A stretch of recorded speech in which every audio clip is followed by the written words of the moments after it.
Hey everyone, and welcome back to The Explainer. Did you ever think about the fact that for a lot of folks managing mental health conditions, getting a job actually isn't the finish line of recovery? It's the starting line. Following up on our last deep dive into practical job development and workplace accommodations, today we are zeroing in on a super important framework in mental health rehabilitation counseling. We're talking about supported employment and recovery-oriented vocational practice. I am so excited to unpack this with you all because, honestly, it represents a massive, game-changing shift in how we look at the relationship between mental health and meaningful work. All right, so here is our roadmap for today. First, we're going to define what supported employment actually means.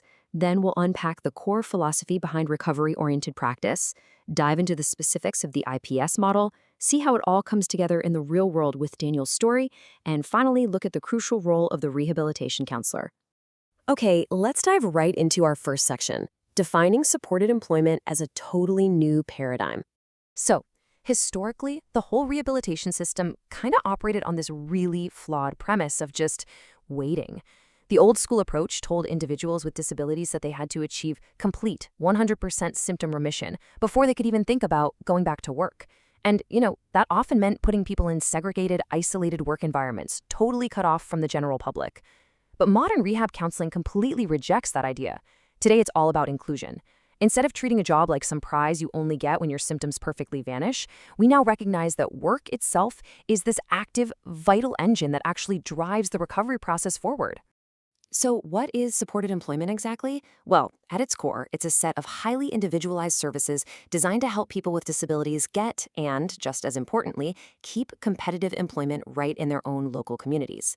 This is definitely not a one-size-fits-all kind of thing. It's a heavily evidence-based approach, and it is absolutely crucial for folks living with serious mental illness, intellectual disabilities, autism spectrum disorder, or traumatic brain injuries. For these individuals, the traditional job market can literally be full of systemic barriers. Supported employment essentially tears those barriers down by wrapping the person in targeted, ongoing support. The really critical keyword to understand here is competitive employment. We are talking about regular, everyday workplaces where individuals work right alongside people without disabilities. They're earning fair wages, and they have the exact same opportunities for advancement. Think about what that kind of authentic integration means for a second on a human level. Earning a standard paycheck and being treated like any other team member, it provides this profound psychological boost. It completely shifts someone's identity from being a patient to being a contributing professional. It restores dignity. But making that integration actually work isn't a passive thing, right? It kicks off with active job development and a really rapid search to catch that initial momentum. Rather than putting someone through endless prep courses, the goal is to get them out into the community fast. From there, it's all about highly individualized support, figuring out exactly what that specific person needs to thrive. That means proactively spotting needed workplace accommodations, offering continuous counseling to deal with work stress, and doing ongoing follow-up. It's the whole shebang, a complete start-to-finish journey aimed at full community participation. Which naturally brings us to a really fascinating question. We know the mechanics of it, but what does recovery-oriented practice actually look like in the real world? Let's explore that in Section 2, Recovery-Oriented Practice, and moving way beyond just symptom remission. You see, supported employment is deeply tied to recovery-oriented mental health practice. We're stepping away from the clinical checklists here.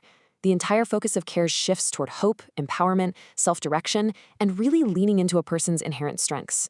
In a clinical setting, this means putting client autonomy above everything else. The client is never just sitting there passively receiving services. They are in the driver's seat.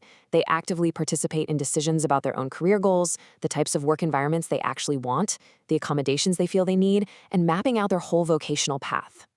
And when you put someone in the driver's seat like that, employment becomes an incredibly active, therapeutic part of recovery.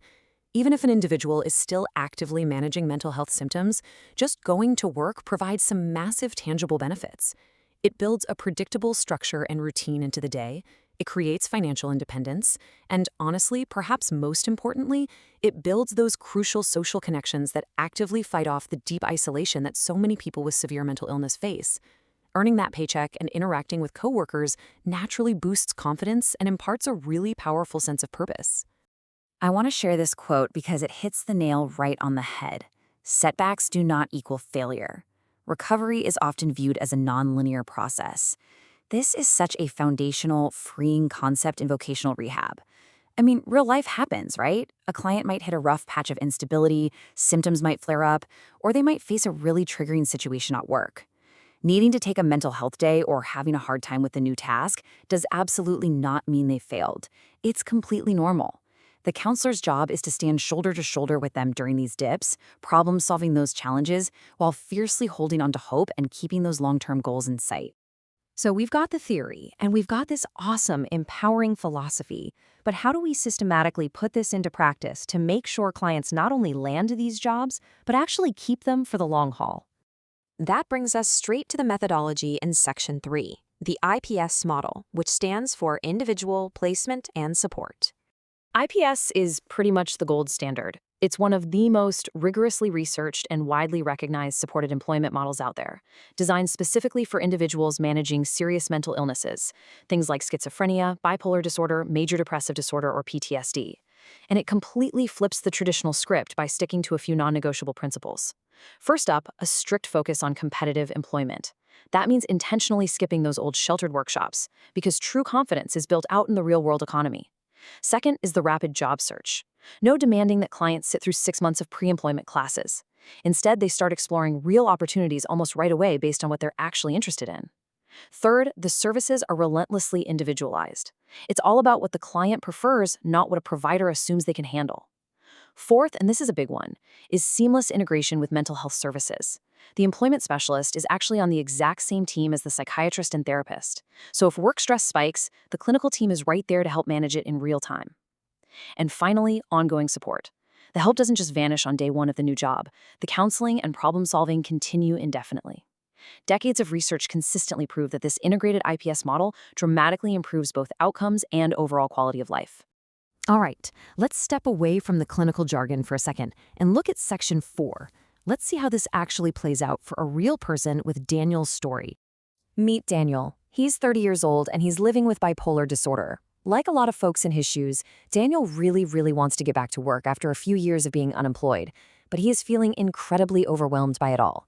Let's face it, who hasn't been anxious about explaining a gap on their resume? Now take that universal anxiety and multiply it by the very real challenge of managing bipolar disorder. Daniel is dealing with a lot of fear about the stigma attached to his employment gaps, and he's especially worried about how he's going to handle workplace stress and keep his emotional stability once he's officially back on the clock. This is exactly where the supported employment framework kicks in. A rehabilitation counselor steps in to guide Daniel through a really supportive step-by-step journey. Step 1, they sit down and explore his specific interests, skills, and goals, totally judgment-free about his past. Then, Step 2, instead of waiting for his anxiety to just magically vanish, which might literally never happen, they jump right into a gradual job search. Daniel keeps up with his mental health treatment while the counselor actually physically helps him write his resume and prep for interviews. Moving to Step 3, as they're searching, they proactively pinpoint the exact stress management strategies and workplace accommodations Daniel will need to feel safe. And finally, Step 4. Once he gets the job, the relationship doesn't just end. The counselor provides ongoing, on-the-ground support, working closely with his clinical team and even his new employer to make sure Daniel adjusts and genuinely thrives. By having this kind of structured, unwavering backup, Daniel is finally able to gain real stability and lasting independence. Which brings us to our final section, the rehabilitation counselor's role. Let's zoom out and look at the professionals who make stories like Daniel's possible. The rehab counselor plays this remarkably dynamic role.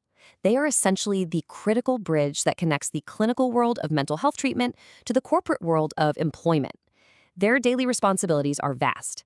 They provide direct, empathetic career counseling. They coordinate a massive, complex web of health services. They fiercely advocate for workplace accommodations with employers who might not totally get mental health yet. They support that crucial and, let's be honest, often bumpy initial workplace adjustment period. And above all, they promote self-determination. Doing this work at a high level means counselors constantly have to challenge societal norms. They have to look at their clients not through the narrow lens of a diagnosis, but as incredibly capable people holding immense potential to be meaningful, lifelong participants in their communities. As we wrap up this explainer, I want to leave you with something to really chew on. If work is such a vital, therapeutic tool for personal recovery, how do our modern workplaces need to evolve to truly and authentically include everyone? It's a huge question. And it challenges not just the mental health field, but literally all of us. Today, we looked at how supported employment, recovery-oriented care, and the IPS model are fundamentally changing lives by putting true inclusion first. In our next explainer, we're going to build right on top of this foundation by diving into the ethical, cultural, and advocacy considerations wrapped up in these vital employment services. You absolutely will not want to miss it. Thank you so much for watching and keep learning.